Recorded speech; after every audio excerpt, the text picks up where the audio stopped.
Hey internet, it's Stori here and welcome to another video. This one is obviously by the title Story Time, which if you don't know is my vlog type things. I have my tea because my throat has been kind of iffy lately. I think I overdid it when I won first place at Christmas Eve's talent show. Now I had a different video planned actually for this weekend and it was a New Year's resolution tag.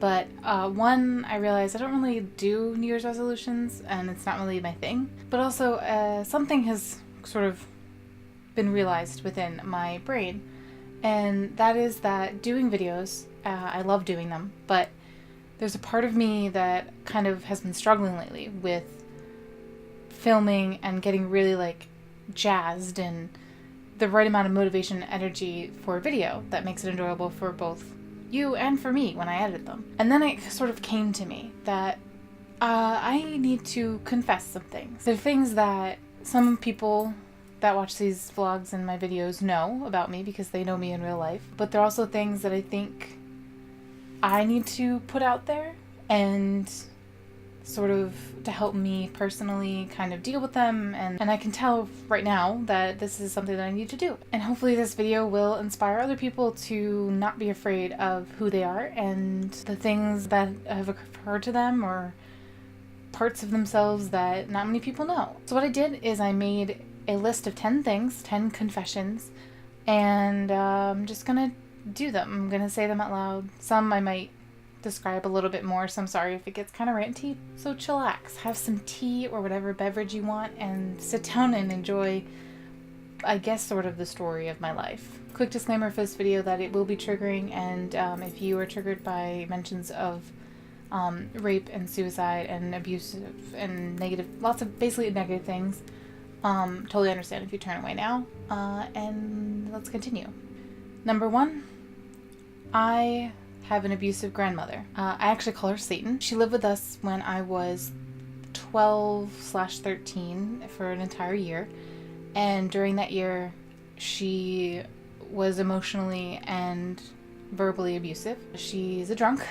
I actually don't know if she's still like that because she lives up in Maine and I don't talk to her. And a therapist that I went to actually dated back the moment when all of my mental health problems began, and it was the year that she lived with us. An unfortunate example is that she would corner me in my playroom, like literally in the corner, and tell me that no one loved me and I shouldn't have been born, and I'm not talented enough to do what I wanted to do at the time, which was be a singer when I was younger. Number 2, I self-harmed in high school. I don't necessarily think I ever got to the point where I seriously considered suicide, but I was definitely there. I don't know if anyone really knows that I did that.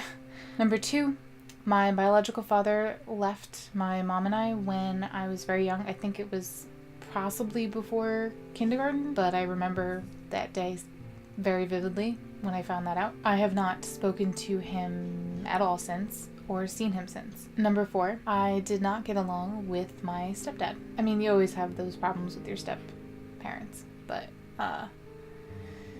yeah, mine.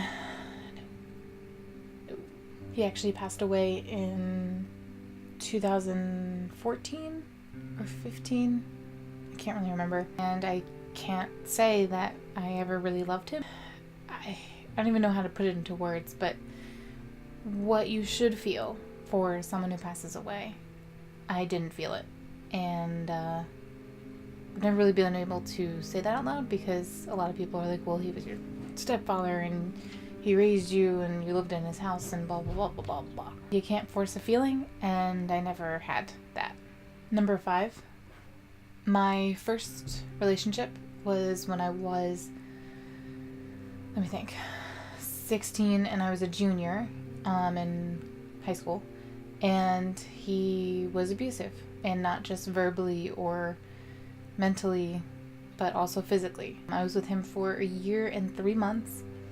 And there are still parts of that relationship that I don't remember. And I do have times where those memories kind of pop up again and they're like, hey, we're here. But there's a lot that I still don't remember. And I mean, I have a couple scars where I don't know where they came from, but I know that they were from that period of my life. Number 6, that first boyfriend, he raped me.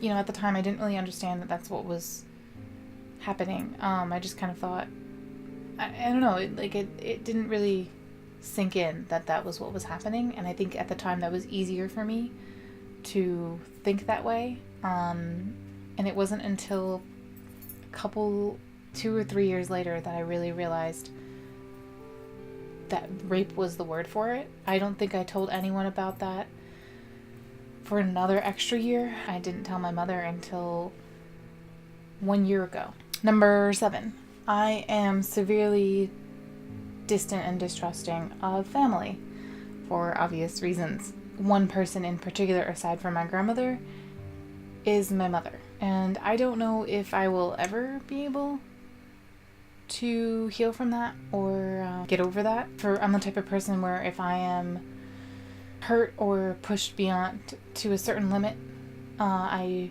completely let go of that person or situation. I detach emotionally and mentally. Most of the time it's very healthy, but there are times where it definitely causes tension and not so great situations.